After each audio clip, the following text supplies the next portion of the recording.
Okay, let's go. Let's rock and roll. Let's do it. Welcome to the worst of the best podcast. You wanted the best. Well, they didn't freaking make it. So here's what you get.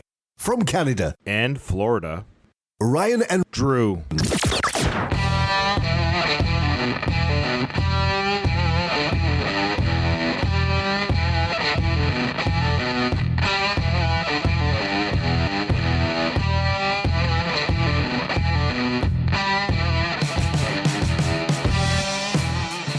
All right, welcome to the Worst of the Best podcast. I am your host, and with me today, again, Drew.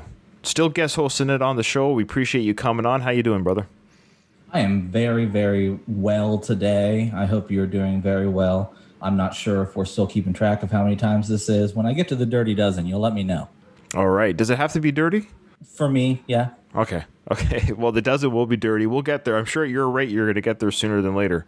Well, last episode that we did together, we talked about crazy cafeteria workers. This one is a little bit more light, a little bit more fun. So no need to give anyone any warning about content. This is actually a way for people to hack social situations, as I say. These are 10 scientific ways, so they're proven by science and studies, to hack or to better yourself in social situations. How are you generally speaking in social situations, Drew? How do you rate yourself in a social situation? Ugh, I am a little too full of anxiety and awkwardness right now to even answer that question.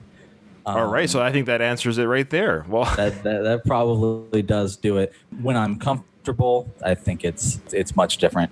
I'm actually pretty good. Yeah, I'm pretty good at reading people and gauging the situation and pretty quick with coming up with things to say in certain situations. Now, I don't always choose the right words, or being human, I misread something. But for the most part, throughout my 44-year life, I have found myself in social situations doing quite well and not really finding too much problem. However, even thinking that about myself, there was things in this list I'm like, oh yeah, I'll do that, I'll try that. And there's one in particular that I really like. However, so this is a good list. These are things that are good. In today's episode, we are picking which hack you think is the least effective, or the one that you will just never do, whatever your reason is. But you're going to pick the worst of the top 10 scientific ways to hack social situations. So I think the more you think about how you act in social situations, the more you lean towards this list. If you are self-conscious or self-aware, then you may utilize these things intentionally. There are certain breeds of people that do these things unintentionally as well. Blessed be them. When I find myself most successful in a social situation, it's often because 1, 2, or 3 things on this list have been executed with perfection. It doesn't feel organic, but it does feel like there are ways to manipulate very ordinary situations, and very successful people do them. They do them intentionally. I will jump into number 10, and I'll tell you, this one was news to me. Way to hack a social situation. Number 10 says, pay attention to the other person's or the other people's feet. Now, everybody thinks that you can tell a lot about people by looking at their eyes. Eye contact and eye movement is very, very well known to evoke emotional responses as well as indicate emotional feelings within the person. Pay attention to their eyes is sort of the old trick. There are scientific studies that show that your feet can tell you whether or not someone is stressed or humiliated or humbled or shy or tired or hungry or angry or horny or nervous. You can tell these things by looking at how they're positioning their feet, moving their feet, and whether or not they are subconsciously preparing to end the conversation by pointing their feet away from you, or whether or not their stance, as it would be, is more indicative of wanting to continue that conversation. Pay more attention to the other people's feet. Now, have you ever heard the old pickup line, nice shoes? Or I thought it was big feet, big shoes. No. But there is a certain tactic to paying attention to, well, if you're a man, paying attention to a female's shoes as a way to strike up conversation or as a way to compliment her in a way that she isn't often complimented. I find it interesting that you can look at someone's feet to see if they're horny. I also find it interesting that there are people who have feet fetishes that make them horny. Those two worlds collide. I do think that you've sort of created a monster for that community. It is kind of funny to me that you will see some of the more popular people on social media these days, especially of the female variety, that will post pictures of themselves and place emojis over their feet because they do understand that the foot fetish community is... Oh, really? So they actually censor their feet? They censor their feet. Yes, they do. All right, so number 9. Our show is no exception, and the internet is no exception, but everyone seems to have advice on what to do to prepare for a job interview or any kind of interview. So depending on the source, it may be anything from, color coordinating your clothes to try to sleep with someone related to the interviewer. That's a new one for me. But none of this works, however, as interviewers, and this is true, I believe, are usually looking for a quick decision-making ability and confidence and rarely preparedness. The best way you can ace an interview is by knowing what you're talking about, yes, but also, so this is the key, but it's not how your hair is combed, it's not, if your clothes are coordinated. They're saying, and this is again from science, it's warming your hands up before the handshake.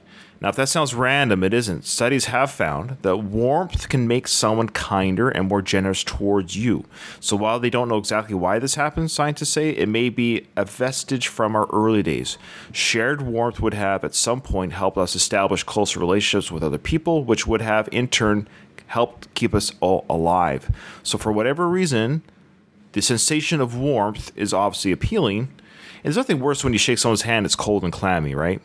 No, that is absolutely the worst. I'll tell you, I really, really like these scientific hacks that go back to what you would call like a Neanderthal brain, what is sometimes referred to in certain circles as like your reptile response, which is subconscious things that are built in evolutionarily, things that make a lot of sense if you can imagine that we are all just hunter-gatherers plus a couple hundred years. This one, when they explain it, and it's not about the coffee or the smell of the coffee or the fact that you're more alert or this or that. It's simply the fact that your hand is warm. That one blew my mind, and it made a lot of sense to me. I have an easy time believing those sorts of theories. Yeah, speaking of reptilian minds, if you haven't already, go back and listen to our Hillary Clinton conspiracy theory episode. And you'll be shocked at the sheer lack of reptilian conversation. You're supposed to do the headline. That's clickbait, right? Now we clickbaited him, but you're right.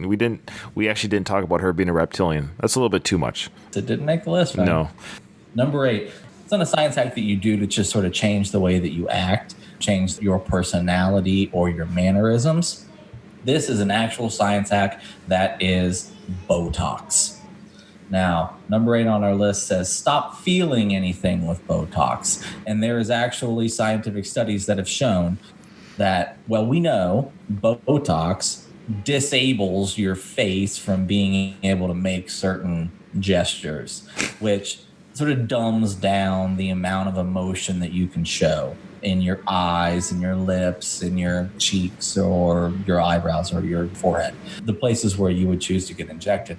There are studies that have shown that the physical lack of movement in your face can lead to a lack of developing those emotions within your mind. So if you can't show that you're sad by crying or making certain mannerisms on your face, right, then maybe you won't be sad. And if you can't show that you're upset or nervous, then maybe you won't be those things. It's a sort of a reversal of what they say is if you're sad, you should just make yourself smile, and that will force you to be happy. This is along those lines, I suppose. So Botox as a physical change to your face will change how you feel, which then would be related in your face. I believe it. If you can't physically show how you're feeling, I believe body language is an important part of how to read somebody. Usually it's rich people that do this, people of a public nature, because they feel like they have to stay young forever. I don't think anyone has ever looked good when they Botox their face?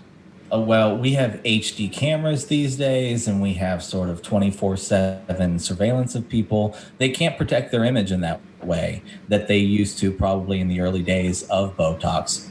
Given a reasonable lighting in an HD camera, you're going to be able to pick those things up.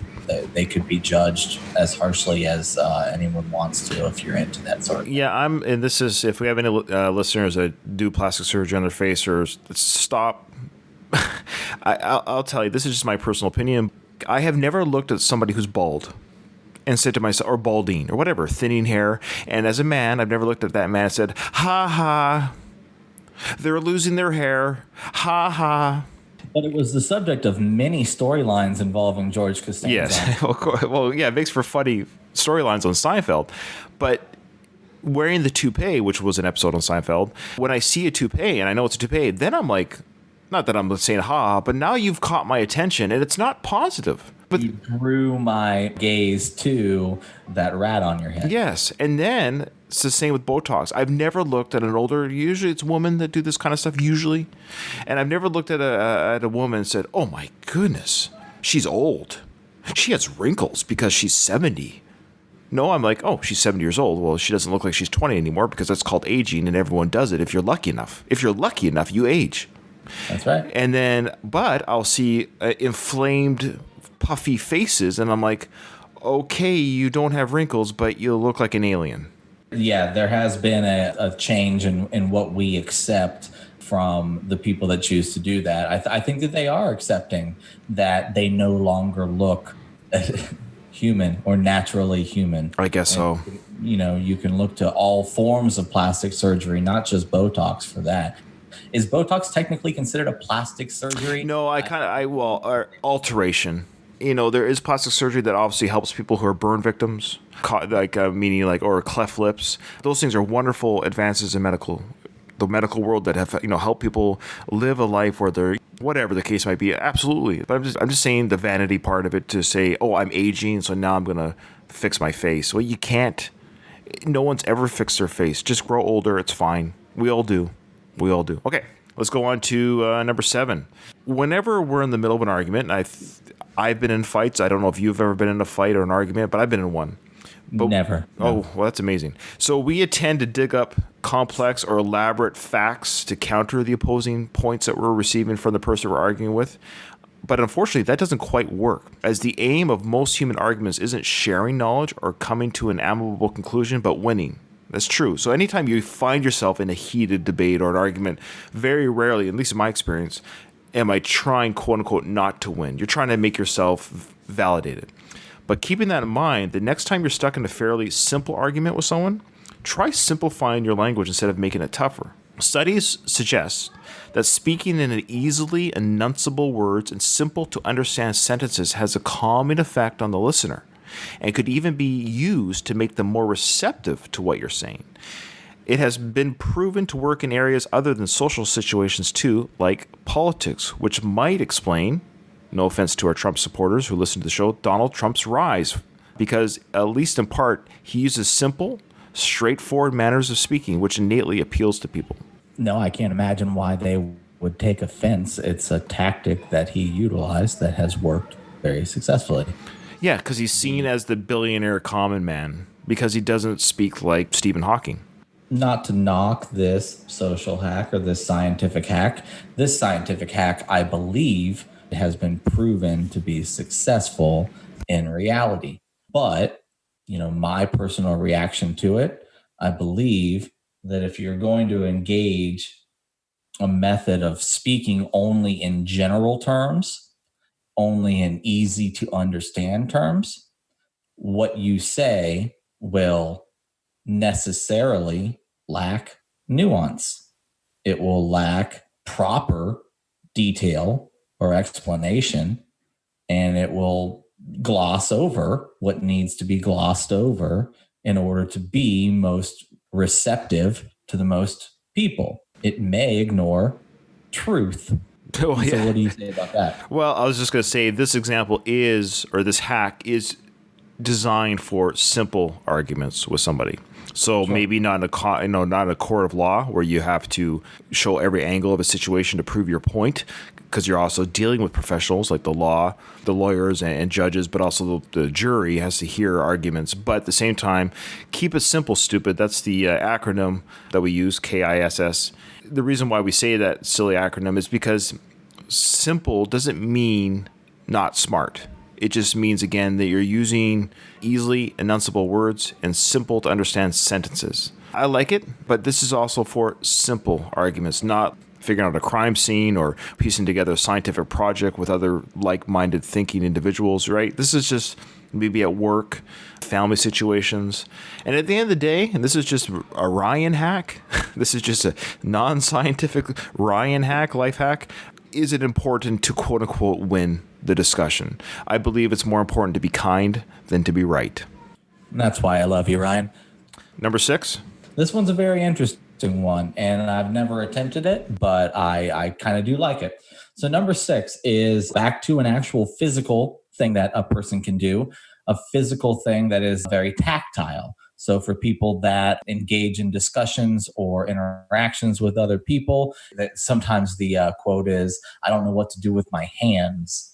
And I believe that was a Will Ferrell joke on SNL some years ago. Number 6 says, you should use your non-dominant hand to control your anger. Contrary to what most people think, emotions like rage aren't just limited to people that have short tempers. So you say this guy is temperamental, he's always blowing off. No, there are very, very reasonable and long-tempered people that can still experience moments when they are filled with ire or disdain or rage. In these cases, the suggestion, based off a study done by a professor at the University of Wales, says that switching the hand that you use while doing basic tasks can help you focus on doing those tasks and less on your rage. So in this situation, it would say, clean the house with your non-dominant hand, or try to type a letter or do different things with your computer, like use your mouse with your left hand. You will really focus on the actual task, which you normally do not, and you will have less of the emotional response that's sort of been building up within you.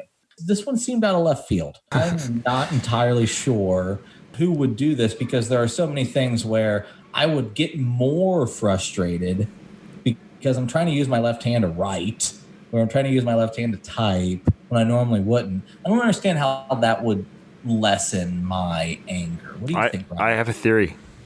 Okay, tell me. Don't know if your research came up with the theory why this might work. I think you explained it in your question as to, would this not increase my anger? But that's the idea, is you're doing something that which is mundane, and you're using your non-dominant hand, because then now you're controlling your emotion in the situation. Now you're focusing on getting the task done without the emotion attached to it. So it would be frustrating, it would be difficult, but that's what you're overcoming. If you can overcome doing something with a different hand, then when you're coming across something else that may have irritated you, or somebody left an empty milk carton in the fridge, maybe you won't be as irritated now experiencing those things, because you've learned to control your frustrations with menial tasks. Something I'll have to give it a shot. What you've sort of explained it is that it's all about focus and it's all about purpose. Maybe in my interpretation, what I think you're saying is an empty milk carton in the fridge isn't so bad once you've written a letter to your grandmother with your non-dominant hand. Now you know what suffering really is. Yes, that could be part of it. Maybe I didn't explain very well, but it's also just training yourself to not get bent out of shape with things that aren't that hard or difficult. Right. Right. So you're doing something difficult, but then you're getting it done. So when you come across that which might have irritated you or triggered you, I hate that word, but it just works. Something that might have triggered you, you're like, oh, you know what? You've actually trained your body to not chemically react to things that are not worthy of that kind of reaction. You're training your fish to fry, right? Yeah, exactly. Bigger fish to fry. Okay, number 5. I love this one. Well, there's a couple. I actually genuinely enjoyed this list because I really love it. I love getting help. It's been fun. Yeah. Well, I love getting help regarding social situations. I'm a social animal. I work in an environment where I do a lot of social interaction. So anytime I can better myself at it. Even though I think I'm okay at it, I love any tool that I can use. And this one I really like. So the spoiler alert, this would definitely not make my worst of this list. Speaking again of heated arguments, have you ever been in a heated argument that's gone on too long or you just want to get out of it? Yes, absolutely. At that point, Never. yeah, good job. When you're at this point, there are very few things that you can really do. You can either completely like blow up, which just makes the situation worse, or shut them up and walk away. But as it turns out, there is something else you can try too, is do them a favor. So you're doing the person you're arguing with a favor to force yourself to like them. This is called the Benjamin Franklin effect. Some of our listeners may have heard of this. He was the first one to theorize that if someone is kind to you once, he or she is much more likely to be kind to you in the future. So that might sound a little baffling, as our actions should be caused by our feelings and not the other way around. So, for example, it sounds like the golden rule, but basically how it works is Benjamin Franklin, he had a hater in his time, someone he considered, quote, a gentleman of fortune and education who could probably become influential in government. So this is somebody that he worked closely with in government, who was of good fortune and education. He wanted this individual to be with Benjamin Franklin on his side of the government because he wanted to use him as a tool. But this guy didn't like Benjamin Franklin, but Benjamin wanted him to like him. So in order to recruit the hater to his side, Franklin decided to ask the man if he could borrow one of the books from his library. The man was flattered and lent the book. Franklin returned the book 1 week later with a thank you note. The next time that they saw each other, the man who lent the book was exceedingly friendly to Franklin, and Franklin said they stayed friends until the man died. So that's the Benjamin Franklin effect. So I guess this how this works is, and there's a couple other ones that kind of tie into this, I don't want to talk to it too much, is I guess be kind. At the end of the day, force yourself to like the individual or something about them. Maybe it's a compliment, and it has to be genuine. So what Benjamin Franklin did here was something that, can I borrow that book? And then you say, hey, a really fun read, a really nice read. And these people that you fight with are probably on your Facebook. And what you could do, a modern day example of this, is you could look at their vacation photos and say, boy, it looks like you and your family had a fun time. What a wonderful experience you guys had. If you show some sort of interest in their life, I bet you their feelings for you will change, because I don't want to give away something that comes out in the future, but people love to hear you love them. That's undisputed. I understand the explanation from the standpoint of the list that we're looking at about this Benjamin Franklin effect. Do a favor for a person that may or may not, have any reason to like you. Do a favor for them. It's almost a pay it forward. It's almost a golden rule. I think there's a lot of very old school moral tactics involved in there. How to make friends and influence people kind of stuff. Great book, by the way. I've read that book, and it's one to go back to many times, because I'm sure you see a lot of crossover between this list and what's in that book, because these are just ways to ingratiate yourself with someone, right? Exactly, yeah. These are ways to make friends, and if you don't want to call it friends, well, ways to make professional acquaintances that will work for you as a sort of mutually beneficial relationship going forward. And sometimes these mutually beneficial relationships have no reason for existing other than the two people sort of unexplainably like each other. Yeah. You got to get other people on your team. It's very possible sometimes it just comes from someone that you didn't have any reason to think about or know for any reason did you a favor. And now you know that person and you don't know anything else about them other than they did you a favor. As a way to solve an argument, I feel like that's where we get to a point where it's a little more transparent, where it's a little more, you've engaged in an argument with this person. They sort of know and where you stand. If you're now just sending them a gift basket or something, right, they're going to say, well, he's trying to make amends. I think a lot of people can sort of feel that way about it. Now, does every time someone feels like you are transparently making amends, does that always lead to them not accepting your apology? No. Sometimes that's the way to get them to sort of accept the apology and you can move on. Yeah. Right? Even if it is very clear what each party is doing. Don't be afraid of that situation. Be kind. Above all things, be kind, because people will know that you're a kind person people will always hold that as like a very important part of why they do business with you or why they transact with you. Those things are important. So I find this to be a very, very good entry on this list. At number 5, I think it could be higher because it really is just how to make yourself friendly with others. Yeah, I don't think this list was created in any order of importance. Most of our lists are not. Yeah, it's just the 5th one that we're reading. That's all. But go ahead with number 4, though. Here's another one that I believe has been employed in the political arena just as often as the social arena. And this is what they call social proof. Now, the example of social proof is very obvious. If you're walking through a mall and you see a food court, they've got different restaurants in there, usually all sort of catered to a certain ethnicity, but occasionally you'll just walk into this food court and there's 2 places serving fried chicken. I don't know. Ryan, how do you like your fried chicken?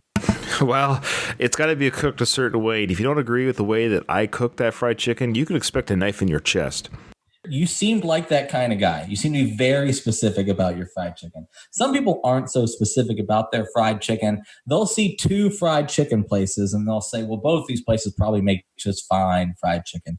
But I'm going to go to the place that has more people in that line. I know exactly what this is, and I've literally have done this in a food court. I'm looking around, and I'm not in the mood for Burger King or McDonald's. Those are the staples. I get what they taste like. I want to try something that's not a countrywide fast chain. So I'm looking at the other little ma pa shops, and yeah, I find myself like, oh, that kiosk is empty. That one has 7 people in line, and I might be more willing to stand in line for the proven vendor, but then I feel bad because I'm a nice person. I have empathy, and I feel sad for the people that don't have anyone. And sometimes I'll end up going to the one that has no lineup just because I feel terrible for their business. And I can see that too. There's what's going on here though is the concept of social proof, the concept where they say if there's a lot of people going to a certain restaurant, well, the proof that it is a good restaurant is the fact that there are a lot of people there. The sort of ends justify the means is a circular logic, right? And so that's what they call social proof. If you can frame what you're saying in the context that you're not saying it, but you've heard it from a lot of people or some people, which is, should echo the sentiments of what we hear in American politics these days.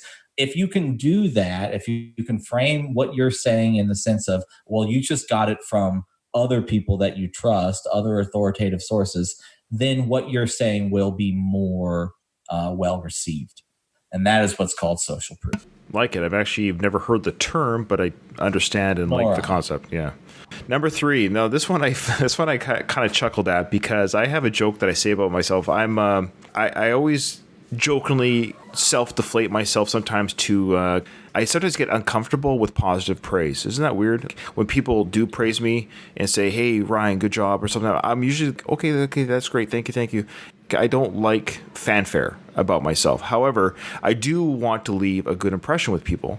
But I have a joke that I always say about myself that I'm really great at first impressions, but terrible at lasting ones. So that's my joke. It's a little joke I say, a little self-deprecating humor. Never really hurt anyone other than me.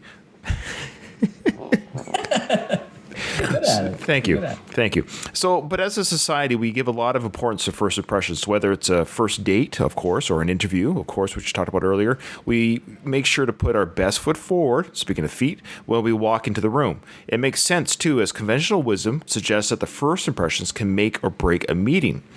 But growing research is finding out, though, first impressions are hardly impactful enough to make a difference, or even in our control. If you really want someone to remember a first meeting with you, like the whole meeting, you need to focus on your last impression instead.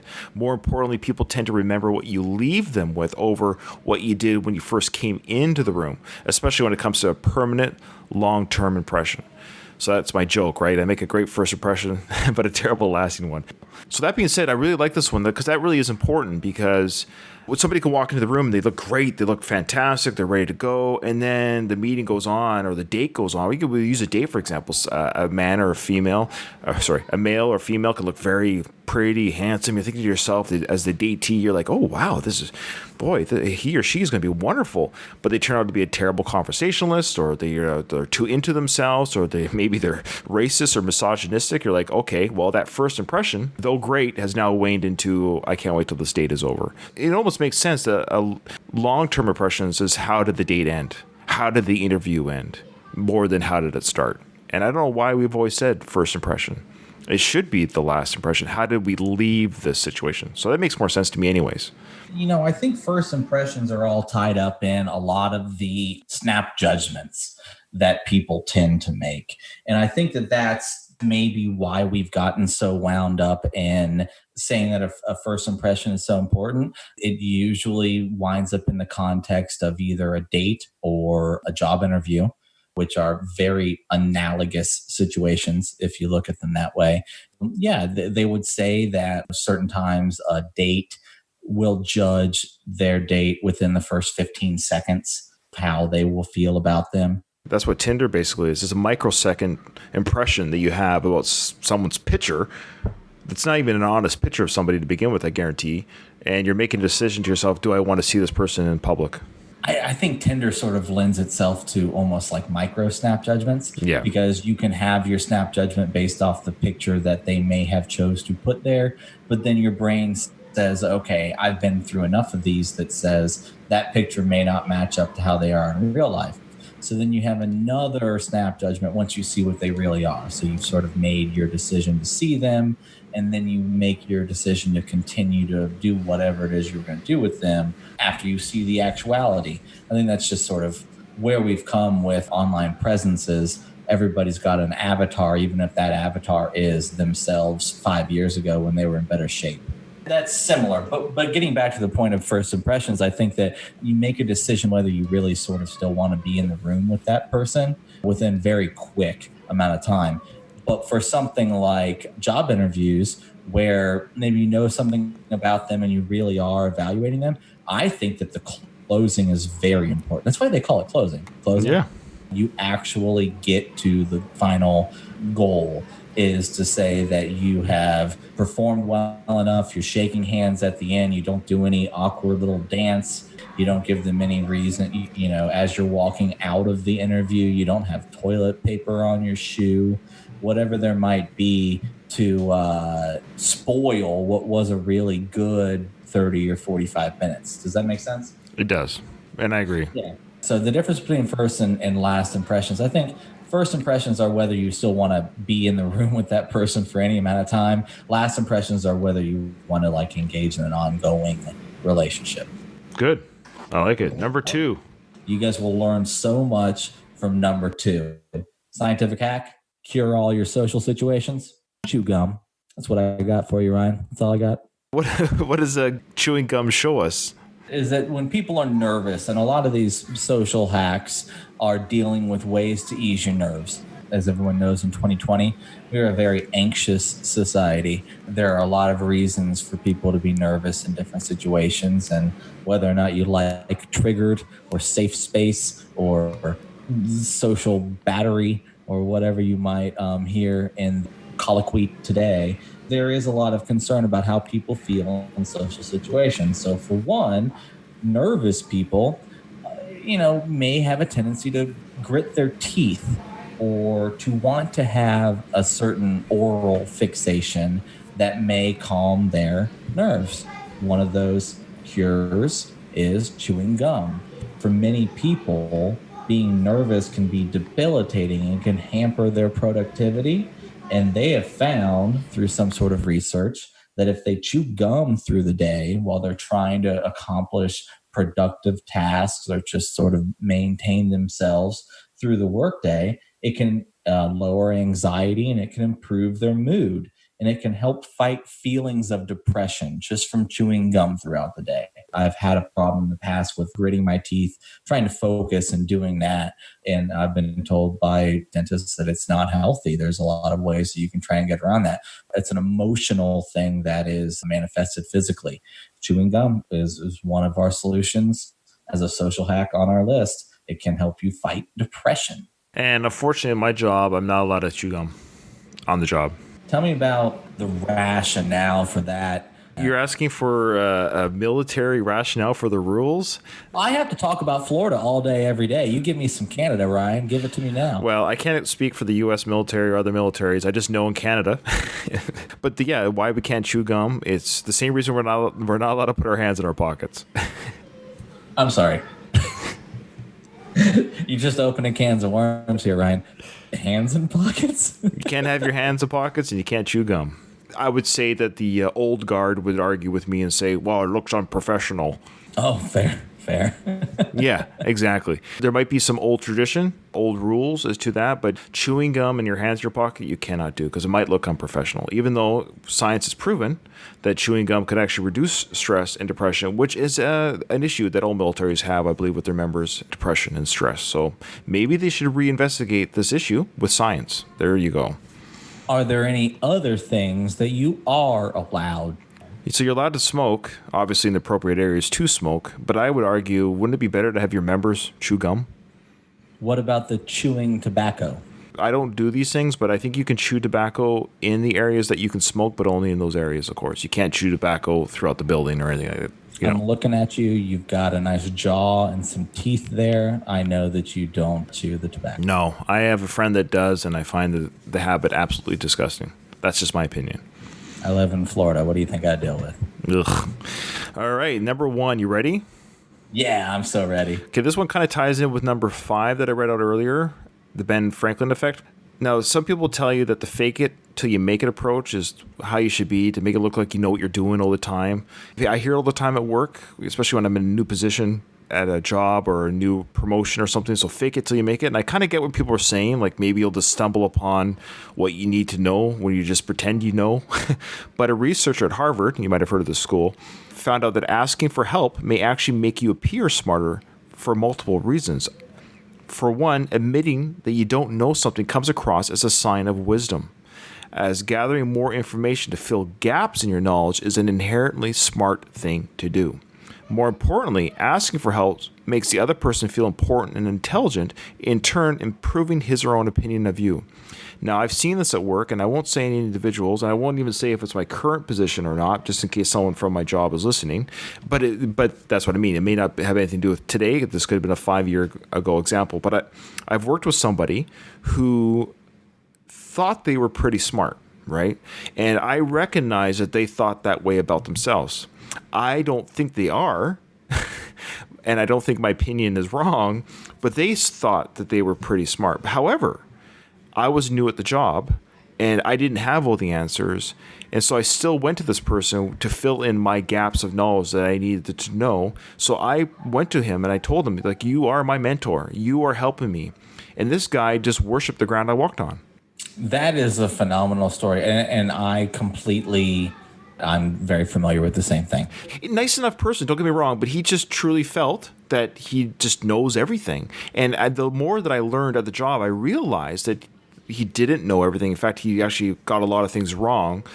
But because I went to him for help, and I thanked him for his help, and I would say, oh, hey, person, I could use some information here that I don't have. And I was never lying to them. I legitimately didn't have some information.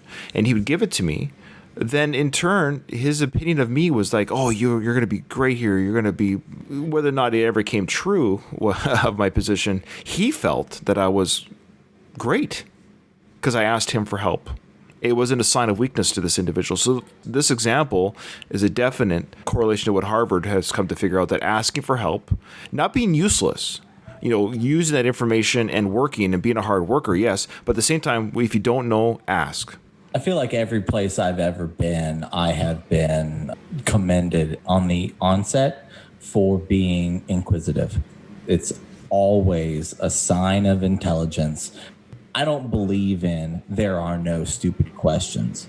There are stupid questions when you have not investigated sort of what your question is about enough Sure. to explain it to the person that you're asking. If you have not gathered enough information about the situation that you're asking a person, and then you cannot answer their follow-ups and do that sort of thing. So you try to be as prepared as you can. But when you ask well-prepared questions, when you show that you understand a significant amount of the substance, you just need a gap filled in. When you can speak to people intelligently about these things, they love to speak back to you. What is the origins of mansplaining? What is the reason why people that are sort of very high up in positions really enjoy explaining what it is they do or what their industry is about, or it's just pouring this out? They will do it on end to the point that you are annoyed as heck. It's always been a benefit to me in a new position to ask, be inquisitive, and ask questions to your superiors. It ingratiates them to you. It makes them know that you are seeking to understand what you're doing, both your role and within the company. That is the best thing that you can see in a new onboard, I believe. Good. All right. You're going to give us a recap. I'm not as good as you at it, but I'll try here. I'll keep it simple. I'll keep it simple, stupid. All right. So feet don't lie. So look at people's feet. Don't just look at their eyes. And I would say this is just overall body language, but look at their feet. See how they're looking. Make sure your hands are warm in a handshake. No cold and clammy, folks. No cold and clammy. Fill your face with Botox, because if your face can't show the emotion, you might end up lacking that emotion. In an argument, we could say this: keep it simple. Be like Trump. Be simple. Sorry. When you're angry, or to help limit future angry situations, try doing tasks throughout the day with your less dominant hand to help control your anger in future situations. The Benjamin Franklin effect, that just means being kind to somebody. Force yourself to be kind to them when you don't want to be, and you'll see that they will be kind back to you. The social proof, this is a marketing strategy. Social proof is where your arguments are more convincing if you make it seem like you didn't come up with the idea. That's right. That's a tricky one, though a very valuable one. Lasting impression, of course, this is where it's not so important with just the first impression, but the overall impression, but more importantly, leave on a high note, like George Costanza and Seinfeld, for my Seinfeld listeners. Leave on a high note. Chewing gum. Number 2, chew gum to help relax the nerves, help you feel less depressed, get your mind off stressful situations throughout the day. And lastly, ask for help. When in doubt, ask for help. It's not a sign of weakness. In fact, it's showing the individual, even if they don't know it, but it shows other humans that you are filling your wisdom gaps to even be more wise. Which one do you think is the worst to you? Or maybe one that you would just never do for a life hack? I didn't have a lot of trouble with the concept or the idea of inserting your face with Botox in order to control your emotions. I didn't have that much of a problem with that. I didn't have that much of a problem with dealing with staring at people's feet. Here's my issue. I will never resort to using my stupid little left hand for anything ever. It'll not happen. I can catch a ball there. I can catch a ball with it. That's the only thing. I will never resort to number 6, using your non-dominant hand to control your anger. To me, anything that I do with my non-dominant hand is so angering, it would exacerbate the situation beyond repair. That is crazy. I thought we'd be in sync on this one. I really did. I can't believe you would rather put Botox in your face. Well, I believe in the dualism argument that is presented within our list. I never thought that I would look at one of these lists that you present to me and I would say, this jives with what Rene Descartes said about the dualism of the mind and the body. But this is what I found in that one. Okay, that's fine. That's your pick. I cannot. Intentional torture of using your left hand for any gosh darn thing? No, sir. Okay, well, I gave mine away. I just Botox. You're not putting anything in my face. End of story. I will gladly show my emotions. I will not make it a mystery. You can read me like an open book and get that needle, get that drug out of my face. Is it the needles thing? No, I don't enjoy needles. I don't look forward to them. But no, it's the chemical in my face. And the fact that I don't want to look like I'm got stung by a bee. Yeah, Botox for me. That is of the 10, that is the one that I will not hack. That is a life hack that I would never entertain. If I had to do 9 on this list, I had to do 9. I would never entertain Botox. Well, I think that you could do 9 on this list pretty much for free, couldn't you? Even if money wasn't an issue, even if it was free. Yeah, I mean, the Botox is the one that is just throw some money at this issue, and that's your science hack, right? That's funny. Well, I hope our listeners maybe, or truly do, I truly hope that our listeners maybe learn something today that they can use. Actually, this might be one of the first episodes we've ever done where people can actually use some of this stuff in their life. So if we've made someone's life better in the future because of this episode, that would actually make me pretty happy. All right. Remember, in front of every silver lining, there's a cloud, and we're here to help you find it. Thanks, Drew. Thanks for coming on. When are you going to let me do the outro? Do you want to do it? Yeah. Let me do it. Okay, you go. In front of every silver lining, there is a cloud. This has been the Worst of the Best podcast. Beautiful. Well done. Couldn't have said it better myself. Did I do it? You did it. No, I messed up just as much as you would have. No. My mess ups are edited out.